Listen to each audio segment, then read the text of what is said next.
मैं अपने गरीब आवाम को, अपने डेली वेजर्स को, अपने एसपीओज को, जिनकी लड़ाई हम सेंटर के साथ भी लड़ेंगे, सबको हम विश्वास दिलाना चाहते हैं। आप लाठियां नहीं खाइए, आपको लाठियां खाने का वक्त नहीं है, आपको इंसाफ मिलने का वक्त है। हम वादा बंद है, आप बेफिक्र रहिए, हम आपके मसले हल करवा देंगे।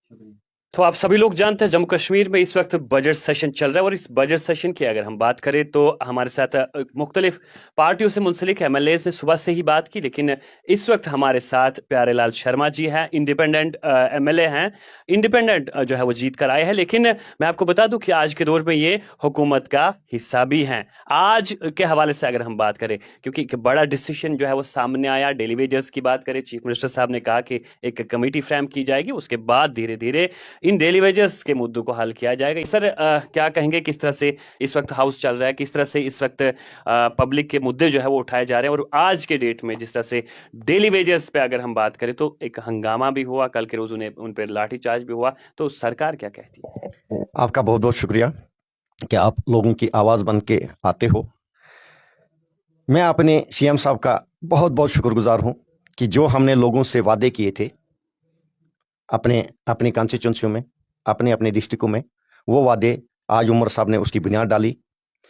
जैसे आप देखते हो कि इस बजट में एएवाई का 200 यूनिट बिजली फ्री, डबल राशन फ्री, उसके अलावा वुमेन्स के लिए ट्रांसपोर्ट का अरेंजमेंट, उसमें से 50% पॉपुलेशन को फ़ायदा है। तो डेली वेजेस की बात हुई, कमेटी फ्रेम होगी, आने वाले वक्त में उनको भी एक खुशखबरी मिलेगी, बहुत अच्छी खुशखबरी मिलेगी। अपोजिशन ने ये मसला उठाया, आज अपोजिशन ने कहा कि डेली वेजेस को आपने कहा था पक्का करेंगे, क्यों नहीं किया? 10 साल कहाँ थी अपोजिशन? 10 साल क्यों नहीं किया?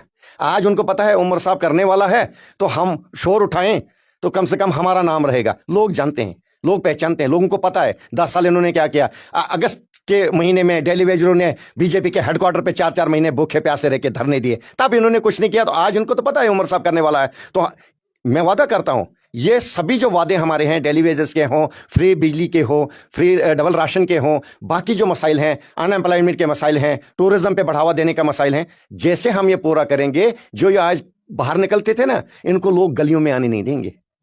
इनकी पहचान है लोगों को, ये चुन के नहीं आए हैं ये लोग, ये मोदी जी चुन के आया है, ये उसके नाम पे जीतने वाले लोग हैं, काम पे जीतने वाले लोग नहीं है ये बस उसके नाम पे जीता 2 बार इन्होंने।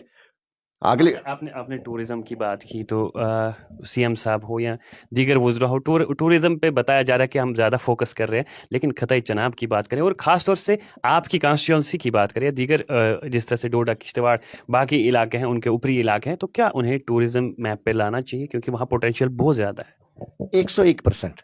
देखिए, हमारा सिंथन टॉप इस वक्त जब खुलता है तो पूरा अनंतनाग डिस्ट्रिक्ट सिंथन टॉप पे होता है, सिंथन मैदान पे होता है। जितना टूरिस्ट कोकरनाग, अच्छाबल वगैरह इस एरिया के लिए देखने के लिए आता है, बाहर का भी, अनंतनाग डिस्ट्रिक्ट की बात छोड़ो, श्रीनगर डिस्ट्रिक्ट की बात छोड़ो, जो सिंथन टॉप आते हैं, लेकिन जो टूरिस्ट वहां तक आता है वो जरूर से जरूर सिंथन मैदान तक पहुंचता है, सिंथन टॉप तक पहुंचता है। तो हमारे इस साल बगैर फैसिलिटी के, वहां एक बाथरूम भी टूरिज्म डिपार्टमेंट की तरफ से नहीं बना है, तो बगैर फैसिलिटी के टूरिस्ट आते हैं बेचारे, क्योंकि उनको होम स्टे चाहिए। होम स्टे के लिए हमारे पास सिंथन मैदान भी है, चिंगाम गांव है, छात्रों है, सिंहपुरा है, तो वहां भी बढ़ावा देने, उनको स्टे अरेंजमेंट करवाना है, हमने हर फैसिलिटी देनी है। टूरिस्ट 10-10 दिन वहां रुकेंगे। तो मैं ज्यादा कहूंगा कि मेरी कॉन्स्टिट्यूंसी में सबसे ज्यादा है। बहुत बड़ी जगहें हैं, जैसे हमारी शारी टॉप है, अगर वहां गंडोला लगाया जाए, सिंथन मैदान तो सिंथन टॉप गंडोला लगाया जाए। हमारा डोनवाड़ है, हमारा एक सर तालाब जगह है, जिसके एक मैदान में इतना वहां पानी है, एक ही जगह एक है कि वहां रोंड मारने में, उस तालाब को रोंड मारने के लिए 1 घंटे टाइम चाहिए, इतना बड़ा तालाब है, और पानी का निकास कहीं नजर नहीं आता है। ऐसी ऐसी जगहें हैं। हमारा माहौर तालाब एक है, 3 तालाब है वहाँ, जिनकी जो 1-1 किलोमीटर के दायरे में है। तो ऐसी चीज़ों को बढ़ावा देना, और मेरे कॉन्स्टिट्यूंसी जब भी टूरिज्म मैप पे आएगी, मैं वादा करता हूँ सरकार से कि 30% हमारे लोग मैप पे नहीं आएगी, टूरिज्म मैप पे उसे लाना है। आप सरकार का हिस्सा है, आप सरकार के पास जाएंगे, बताएंगे कि मेरे इलाके में इस तरह से खूबसूरत खूबसूरत जगह हैं, आप उन्हें ये टूरिज्म मैप पे लाने के लिए ऑलरेडी मैंने अपने ऑनरेबल सीएम साहब को डीओ अपना दिया है, और उसने मुझे वादा किया और टूरिज्म डिपार्टमेंट को हिदायत दी है कि इसको टूरिज्म मैप पे लाया जाए, इसकी डीपीआर तैयार की जाए। जो जो डिमांड मैंने टूरिज्म के लिए दी है वो तैयारी हो चुकी है। सिर्फ मैं ये चाहता था कि इसके लिए फंड्स कितनी अवेलेबल होगी। तो शुक्र है कि सीएम साहब का कि ज्यादा से ज्यादा जोर टूरिज्म पे 390 करोड़ का। असेंबली में भी बात उठाई थी, चाहे बिजली के हवाले से, जब वहां पे थोड़ा सा शोर उठ रहा था, आपने कहा था कि हमारे पास इतनी बिजली है, इतनी पैदावार यहाँ होती है और उसे हम बाहर भेजते हैं, हमारे लोगों को क्या मिलता है? क्या क्या चाहते हैं आप? देखिए, सबसे पहले मेरी कोशिश ये रहेगी कि एएवाई तक जो पहुंची बिजली फ्री, ये भी कोई कम लोग नहीं है। लोग ये बोलते थे 1.5 लाख, इनकी गिनती खराब है। 14 से 15 लाख 14-15 लाख लोग हैं जम्मू कश्मीर में जिनको इस बजट से फायदा मिला, राशन का हो, बिजली फ्री का हो। इससे आगे जब हम और मेहनत करेंगे आने वाले बजट में, हमारी कोशिश है और हम लड़ाई लड़ेंगे कि हमने बीपीएल वालों से भी वादा किया है, उनको भी डबल राशन और फ्री बिजली 200 यूनिट तक मिलनी चाहिए।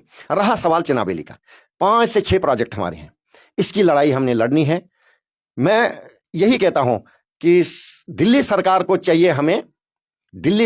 चाहिए हमें कम से कम 2% वो दे दे अपने खाते से, स्टेट के खाते से हमें 1.5% ऑलरेडी एग्रीमेंट है, तो 3-3.5% से हमारी पूरी चिनाब वैली को बिजली फ्री मिल सकती है। ये 100% है, कैलकुलेशन करके देंगे हम। तो ये लड़ाई हम लड़ेंगे और ये हमारा हक बनता है। एक प्रोजेक्ट होता तो हम बोलते नहीं, 2 होते बोलते नहीं, तो 5-6 प्रोजेक्ट और भी आज सीएम साहब ने ऐलान किया कि हम चिनाब वैली में नए और प्रोजेक्ट तैयार करने वाले हैं। तो फिर अगर चिनाब वैली को पावर हब बनाया जाएगा तो क्या चिनाब वैली के लोगों को इसका हक नहीं है कि हमें उससे तो 1% चाहते हैं हम कि हमें भी फ्री बिजली मिले, ताकि हमारी लैंड खत्म होगी, हमारा एनवायरनमेंट खत्म हो गया, हमें नौकरियां वहां कंपनियों में नहीं मिली, तो उसके एवज में हम इतना ही मुआवजा चाहते हैं कि हमें 2-3% वहां चिनाब वैली के लिए भी फ्री बिजली दी जाए। चिनाब वैली की आप आवाज़ है, वहाँ की नुमाइंदगी कर रहे हैं, साथ ही साथ डेली वेजर्स की आवाज़ भी आप बुलंद कर रहे हैं। तो यहाँ से जो आपके देखने वाले हैं उनके लिए क्या मैसेज रहेगा, इन लोगों को क्या कहेंगे इधर से?